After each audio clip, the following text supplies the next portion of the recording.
SEC Football Media Days. I'm your host, Dave Shumate, joined with my fellow co-host, buddy, Cole Thompson. This segment is brought to you by, though, guys, before we get in depth of the Kalen DeBoer press conference reaction here, by our buddies who sponsored this trip for our guy, Chris Phillips, who has boots on the ground.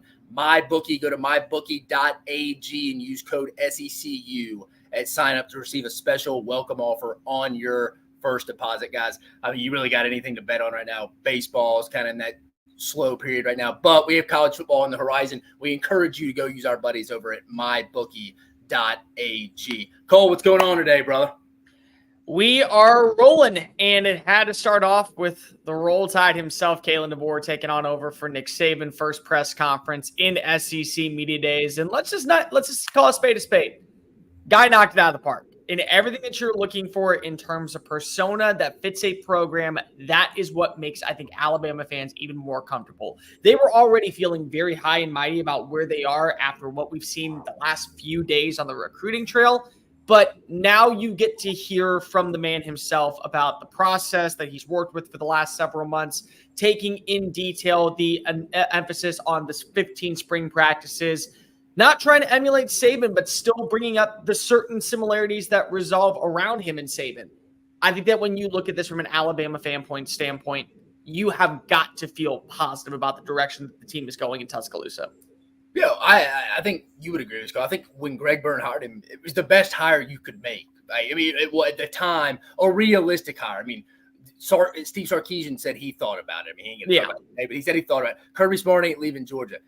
I mean, Kalen DeBoer is the next best thing. And to be fair to Kalen DeBoer, he's 2-0 against Steve Sarkisian the last 2 years, and he's 2-0 against Dan Lanning, two other guys' names that were mentioned in it. Again, I know all head-to-heads, there's context and everything. But still, I think Kalen DeBoer is as good of a hire as you could have had, and you could make an argument as the best. I would probably lean towards the best hire, realistically, that you could have went and had. The word jumps off, you tell me if I'm wrong here, Cole, when you hear him speak, and I've had the pleasure of meeting him one time when he was in his first year at Washington, just genuine.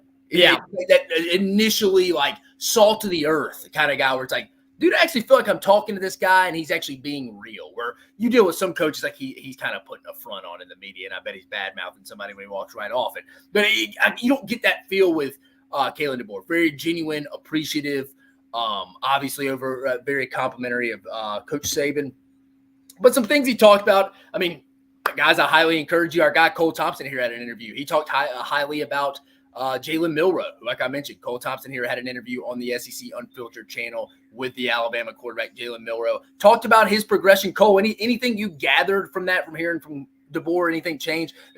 Factor in your conversation with Jaylen, too, and how it mixes up. Nah, I think that we got to go back to real fast. When Greg Byrne made the hire, the thing that I always said, looking at this from a 30,000-foot perspective, was don't get a former Saban assistant. Just don't do it. Don't even consider it. Don't look at Dan Lanning. Don't look at Steve Sarkisian. Never consider Lane Kiffin. And it's not because of those guys aren't doing their job at a high-end level. It's because when you have an outsider perspective that might see things a little different, what that does is allows them to create their own enigma in Tuscaloosa. When you bring in a former Saban assistant, they're going to imagine that you do it a certain way, almost the Saban way, almost exactly like Saban for instantaneous results. So I thought that going out and getting a coach that not only comes off as genuine, but also I think embodies what it means to represent a university, regardless of what university it's at the highest level, from Sioux Falls, Tuscaloosa, he is going to be that guy. That was a smart move. For Jaylen, what really I think has stood out throughout the entire process, from the time that I interviewed him, from the multiple times that I've met with him since, from the times that we've had conversations in the past, this is somebody that is not afraid of leadership. He's also not afraid of stepping up and kind of speaking out of turn. That way he is able to get the troops rallied behind him. This is somebody that you want to go to war with. And I think that you see that in DeBoer's comments is the way that he carries himself in practice, the way that he carries himself in the locker room, the way that he presents himself to the rest of the huddle. This is somebody that's not going to sit by idly and act like he is just going to follow with the motion. He wants to be involved. And I think that for DeBoer going into year one, this is something that he is looking for. He wants that team leadership. There's a ton of veteran talent returning. The part that is so baffling is that Alabama lost a surplus of names in the portal. but they still have a majority of veteran talent coming back this upcoming fall that were all 5 stars and 4 stars and high profile figures coming out of high school. And so that's going to carry the weight, but you need that leadership. That's where Jaylen's really stepped up. He talked about the deep ball accuracy, how that has transpired, how that's continued to be a massive positive for this offense, especially for what DeBoer likes to run with this offense.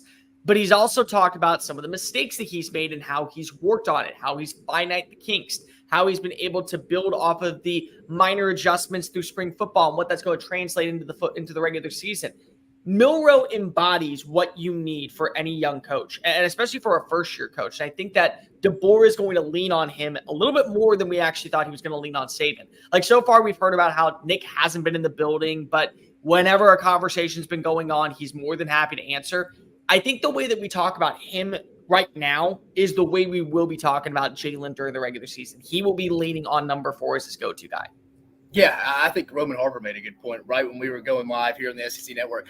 In these transitions, because Roman Harper obviously played at Alabama, graduated in 2005, had 3 different head coaches during his time. So he always talked about just starting over in that transition. And the reason why they were so good in 2005, granted it was Shula's 30 years, that the older players had been through so much in that player-led team. Every good team I've ever been on is player-led. He made a good point. I think if Alabama, or he didn't exactly say this, but I'm paraphrasing him a little bit, and I agree. I think if Alabama's to hit the expectations that the program's expecting or the fans are accustomed to, it's going to have to be led by probably starting with the 3 guys that are there today: Tyler Booker, Malachi Moore, and Jaylen Milroe. Guys like that.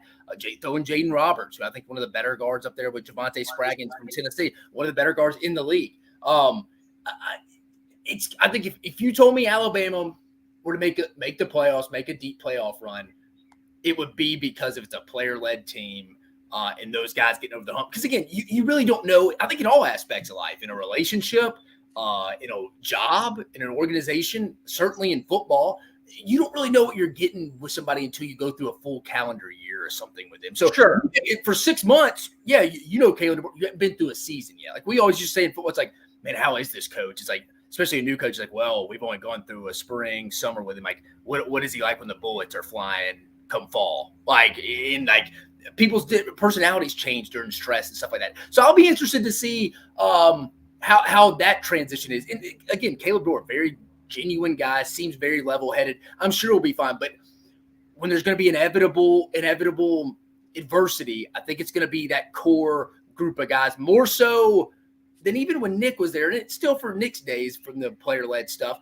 I think that was key. But I think even what's so interesting, Dave, is that you hear people talk about the way that DeBoer acted when he came into Washington and his ability to get players to commit to him. I feel like that's what's going on right now in Tuscaloosa, is that it didn't take long for him to make that same impact. And just like he did when he was at Washington, results spoke volume almost immediately. And yeah, you brought in some other transfers. You brought in some names from the outside, players that you felt comfortable with. Well, he's kind of done that again. You know, when he went and added in Michael Penix, now he brings in Jeremy Bernard and Parker Brailsford. But he was also able to retain players that had entered the portal or thought about entering the portal that eventually came back. Rome Odunze was probably the biggest name that was mentioned when he was in Seattle. Well, you did that. It took a little bit longer of a stretch and a little bit longer of a walk to the watering hole, but Caden Proctor's back here, and he brought up how this is still a very veteran roster returning. We're returning most of our starters from last year, or our projected starters of what was the vision when initially I took the job. And I think that's a big deal, is that his ability to be able to get people to buy into his vision, but also show off that he is truly humble for who he is. He checked the ego at the door. You know, I heard someone else say this earlier, but he checked the ego at the door. He was not afraid of saying, look, there is a standard here in Tuscaloosa, and we know what the standard is. You know, I'm a graduate, you're a graduate, you worked at the university, you've seen the program firsthand. We understand that it does not matter who walks through that building in Bryant-Denny Stadium. It does not matter who is going to be the next leader or heir apparent of Nick Saban. Standard's not changing because the standard is set, and this is where a lot of programs, I think, don't understand that when you build this type of success, when you build this type of aura around your program, the next guy that follows is going to be brought up with that same expectation. And when you fail to meet that expectation, you can't use the excuse of, well, let's look at what's going on all in college football. Like, we can't use that, Dabo. We can't use that, Jimbo. We can't use that other programs. We got to remember that there is a certain standard set. And that's what DeBoer did, was he allowed the standard to stay the standard. And because of that humility, because of that ability to show his compassion for players, but also do what's best for the program, I think that that's why Alabama is in such a good spot right now. And it's why so many players have not only spoken positively about the direction of the program, but also probably the bigger thing, we are seeing a player-led program from the get-go. Like, it is already feeling like, yes, new coaching staff, veteranship, still the players that did decide to stick around are going to have such a big impact on the field. It's basically like having a second coach. Cole, I think you make a good point about just checking your ego and not changing stuff. Like, if it's broke, don't fix it. Like Ray Perkins, who took over from Coach Bryant when he retired in the 80s and 82, went and took down Bear Bryant's tower. Like, started firing people that didn't need it. You start rubbing people the wrong way, and it's like, oh, dude, like, I get it. We need some changes, tweak that. I mean, everybody can get better, but why do that? I was always told when Bill Snyder retired initially at K-State, I forget what was the coach's name, Prince. What was his name? Ron Prince. It was there. Ron Prince. Yeah. For a brief minute, he started taking down pictures of Bill Snyder and stuff. It just, you said, for him to go check his ego like that is very impressive. And some people are like, well, that's easy. But no, I mean, we all have egos, man. Like, everybody in the world has an ego to some extent. But I thought that was impressive. And I thought something else he mentioned in regards to recruiting.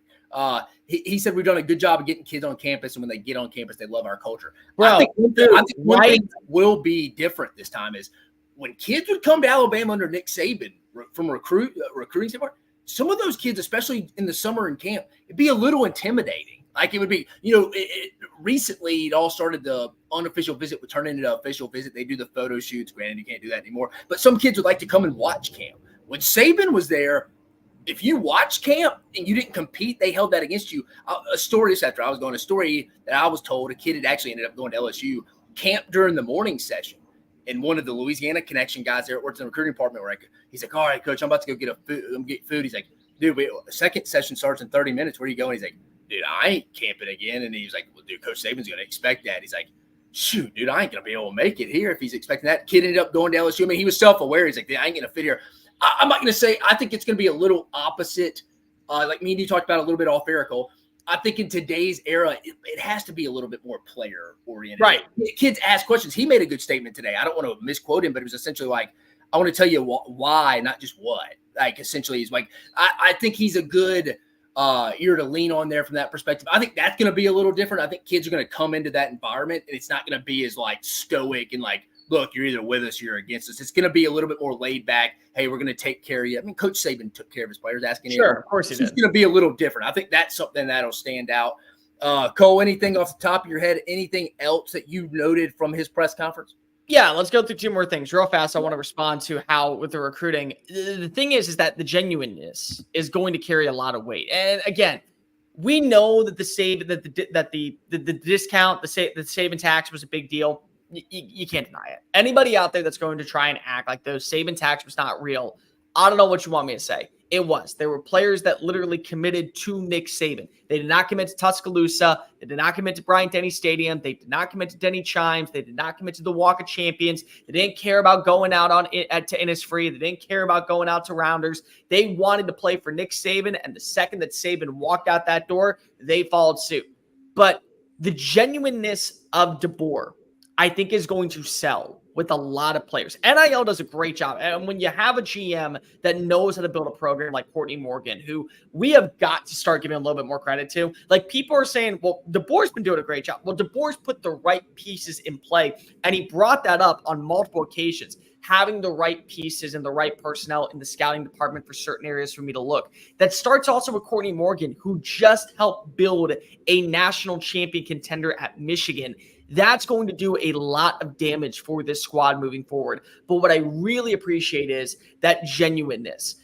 Alabama is not going to play second fiddle to anybody in the SEC in this new era simply because Saban's gone. You are bringing in Texas. You are bringing in Oklahoma. There are rules that are changing in the world of NIL that are going to benefit other programs. Missouri specifically with the state income tax and the way that they can go about things. All that aside, when you look at the direction that Alabama's going with just the simple humbleness, they're not going to play second fiddle, but there's going to be a certain aura where if DeBoer sees something in you, he is going to give you a chance. And also, the part that made me so baffled is when people said, well, he's never coached before in the South. He's not going to know how to recruit in the South. Number one, Alabama still sells itself because of the script day and because of the history and the pageantry. Number two, he has only been on the West Coast as a power head coach. Do you know how much talent resides out on the West Coast? And now they have seen the results and the fruits of his labor be able to be established and that carry on down over to Tuscaloosa. Now, not only did you add in a great coach and a great mind in college football, but you added in a guy that has great relationships out west for players that wouldn't even consider going to Tuscaloosa before. But now DeBoer's there, they will. So I think that's a huge blessing in disguise along with Courtney Morgan and having the right pieces in play. The other part that I thought was really important, he's not going to be Nick Saban. He's not going to be Nick Saban. But that doesn't mean that there aren't similar traits in Nick Saban that emulate in DeBoer. And I thought the biggest thing was that, and I have immense amount of respect for Kirk Bohls. I've worked with him in the past. He is phenomenal at what he does. Congratulations if he ever watches this on his new job at the Houston Chronicle. But he asked him, what's it like to be a sicko to take over for a guy like Nick Saban? Did you ever have any questions about potentially replacing a legend like this? I'm going to be completely transparent. You have to be a sicko to want this job. Because if you're not sick enough to think that you can emulate similar results while still respecting the legacy of what Nick Saban was, you're not meant to be in Tuscaloosa. I want somebody who is going to take the bull by the horns, understand the expectations, understand the role that you are replacing, and on top of all of that, act like that you are going to be able to only continue that legacy and build it to new heights. And I thought that his answer to that question about the humbleness, but also the attentiveness of what is Alabama, and that I am going headfirst into the exact level of competition. To me, it's right up there with Brett Venables saying we're head on into the SEC for best quotes of the weekend. Because if he understands it's Alabama, expectations aren't changing. I knew that going in. I already had my belt as tight as humanly possible when I walked in the door. No, you're right. I'm going to give Southern Red here a shout out. She's mentioned a couple of times. I know you mentioned it, Cole, here. Courtney Morgan does a good job. Met him a couple of times. Real low-key guy. He's a big communicator, more than I think he is the evaluator from everything I can kind of explain him and Aaron Hodges. They've done a good job. Coach DeBoer mentioned it, getting kids on campus. I think when they like to get there, they like the culture. I think you made a good point on that. And also DeBoer comes off as he doesn't have all the answers, and I think he admits that. Like, man, I don't have all the answers to that. I can't communicate with kids in today's time like y'all can. Just get them on campus. We'll get our arms around them, get them in our meeting rooms that want to be here. A lot of coaches, you've been around them too, Cole, they think they have all the answers. Yeah. No one has all the answers. Nick Saban doesn't have all the answers. The best ones rely on people they trust, even at times when they may tell them an answer they don't want to hear. And I think that's an ultimate confinement. And I think Kalen DeBoer leaves that window to be open, which I think is going to be a very beneficial for him in his first few years in Tuscaloosa. Cole, last question before we get out of here. What do you think, in your opinion, what is a realistic, expectation, accomplishment you think that would be fair for this 2024 Alabama squad? Like, is it a playoff appearance? Is it 9-3? What do you think is a fair assessment of this squad expectation heading into this year? Expectations aren't changing in Tuscaloosa. So the way that I would describe Kalen DeBoer right now, and this is just where my journalism brain goes, he is the ideal editor. He is going to fix the minor tweaks that were found going into the offseason and then send out a product that you are fine with being published anywhere. And being published means being put on the field on game days that is going to continue that same success. And I think that's a big deal. And that's a huge blessing in disguise for the Crimson Tide. More importantly, that's something that I think is going to only continue to transpire. It's challenging to say that Alabama will be the same version of Alabama because there is a transition period. Whether or not Saban and DeBoer both emulate the same type of mentality of player first, We want to put the players in the best position. We want to have our roster all acting on the same level. We want there to be a cohesive balance. It's a new era. It is. It's a new process. It's a new formation. It's a new personnel package on both sides of the football. And even though he has some players that he's brought out over from Washington, it may take a little bit. But I do think that this roster is still one of the 12 best in college football. And because it has the Alabama name next to it, and then naturally that's going to carry a lot of weight when it comes to voters, they are going to be a playoff team if they get to 10-2. And I think that needs to be the expectation this year. Maybe you don't win the national championship. Maybe you do.